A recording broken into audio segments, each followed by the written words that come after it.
અને ભગવતીને હાજર થવું પડે. કરતા કરતા કરતા કરતા કરતા કરતા વલ્લભ ધોળાએ 52મો ગરબો જ્યાં લખ્યો અને ભગવતે હુકમ કર્યો, માં આવી જા, વલ્લભનો 52મો ગરબો લખાઈ ગયો છે તે.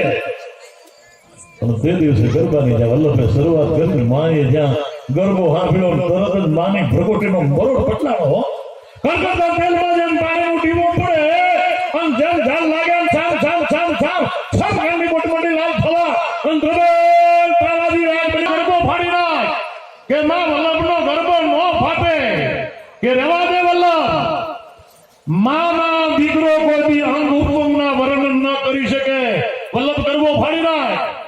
અને તેથી વલ્લભ ધોળાએ કીધું હતું, માં આ તો વલ્લભનો લખેલો ગરબો ન ફાટે. વલ્લભ તને ખબર છે કે ને સુધારની બજારમાં ઉભો કરી નાખ્યો તો, અરે પતાઈને કીધું તું પાવાની માલબાગ માગ માગ પાવાના રાજા કે તો પાવો આપું ઝૂલતો અને મોહમ્મદ બેગડાના સપનાની માલપા ગઈ હતી અને પાવાનું પતન કરી નાખ્યું તું. અને ઈ જગદંબા તમને કહો અને પાછો ઈ માંગલિકને એમ કહેતો કે રેવા દે ફાક્યા કડકડકો કડકડીયો રોટો ખોટો ખાવો હોય તોય ખવાય. અરે ચડ્યો તમારા ઢેલો ઢાકા માન નહીં ગાય ભાગ્યા રેવા દે. ચારની આયુની હું ઢાકા બોલ તો કેતો આખો ગરવા ગળું માસલિયું હોતો આખો એક સટ મારું ને ત્યાં આખા દરિયાને ગળી જો માસલિયું હોતો સાયર મસિયા સો અને કેતો આખો ગરવો ગળું અને કેતો ઊનો ઊંડોમાં લવ કેતો મેર ઘર ઢંઢોળું માંગલી રેવા દે ભાગ્યા. અને શ્રીનાથજી બાવાની મૂર્તિની સામે નથડીનો ઘા કરું અને નથડી જો મૂર્તિની નાકમાં ચોટી જાય, લોહીનો ટસિયો નીકળે તો ભગવતીના સ્વરૂપમાં દર્શન. શ્રીનાથજી બાવાનું જે મંદિર ઊભું છે તે મંદિરની સામે જઈને આમ કરી આમ નથડીનો ઘા કર્યો અને આમ શ્રીનાથજી બાવાના નાકની માલપા નથડી ચોટી ગઈ, લોહીનો ટસિયો નીકળ્યો અને આમ બરોબર લટકું કરીને ભગવતીના સ્વરૂપમાં દર્શન દીધા હતા વલ્લભ ધોળાએ. માં બાકી બધા વગડાના વાસ. ભગવતી પેલી આવે, બાપુજીને આવતા વાર લાગે આવી શકે. બાકી પુલિસ્તાનમાં પાદરની માલપા હિંગલાજ પાકિસ્તાનમાં બેઠી છે, મુસલમાનના બાપની તાકાત નથી માતાજીની કાકરી તાવો કરી શકાય. ન્યા વખત મુસલમાન નીકળે એટલે કોણસ કરવી પડે. मेरी बड़ी अम्मा, मेरी बड़ी माँ, मेरी बीबी बच्ची को सलामत रखना, ये जो पाकिस्तान में मुसलमान ने केवल पड़તું હોય તો એ તો માન કરી શકે સાહેબ. એટલે કીધું છે કેવું ન પડે એના ફાળા કરે તો મંદિર બનાવ્યું કેવાય. અહીંયા તો 1 કરોડ રૂપિયા આપવા વાળા અહીંયા તો અનેક આ ઝરખિયાની માલપા પીડ્યા છે.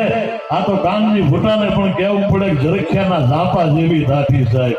અને આ રામ સાથે આ કાકડિયા પરિવારનો ઇતિહાસ જોડાયેલો છે. અહીંયા બાબો રામદેવ બિરાજતો હોય, અહીંયા બિરાણી એવી સરસ મજાની અહીંયા પાછી એક વેલ હોય, અહીંયા બહુ પુરાતન જોવા જેવો છે. અને મનુભાઈના તો એટલા બધા સમાજ માટેના કામ છે.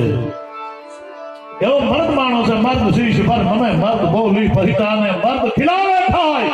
અરે મર્દ ચિંતા નહીં માને, मर्द लड़ कर दे, मर्द को मर्द पहचाने, फिर मर्द उसी को जानियो जे सुख दुख साथी सब मर्द के आ तो तुम्हारा गाम નું ગૌરવ છે મનુભાઈ. તો મર્દ તો ફાટ્યું છે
માતાઓ બહેનોની હાજરી છે.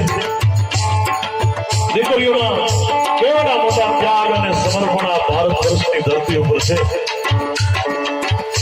એક શિક્ષક ભણાવતા હતા અને એમાં ભણાવતા શિક્ષકે કીધું દીકરીને પ્રતિજ્ઞા લેવડાવે છે. દીકરીની દીકરી તો હોસ્ટેલમાં રહે છે. કેવા સંસ્કારો આપતા છે.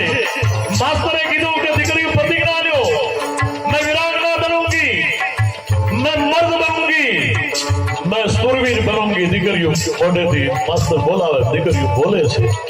પણ એક દીકરી સડક ડગલા દેતી આવી અને માસ્તરના હાથમાંથી ડસ્ટર લઈ અને બોર્ડ ઉપર માસ્તર લખતા હતા, દીકરીઓ બોલો मैं वीरांगना बनूंगी, દીકરીઓ બોલો मैं मर्द बनूंगी, દીકરીઓ બોલો मैं सुरवीर बनूंगी. એ ડસ્ટર હાથમાંથી લઈ અને દીકરીઓ ભૂલી નાખ્યું. भारत वर्ष की दीकरी बोली से मास्टर वीरांगना बनूंगी नहीं, मास्टर मैं वीरांगना हूँ, मैं सुरवीर हूँ, मैं हूँ मर्द हूँ. ये कहना वाली बीजी कोई नदी झांसी ની રાણી હતી, અંગ્રેજોની નીંદ હરામ કર્યા દે કરાવી દેવા વાળી હતી સાહેબ.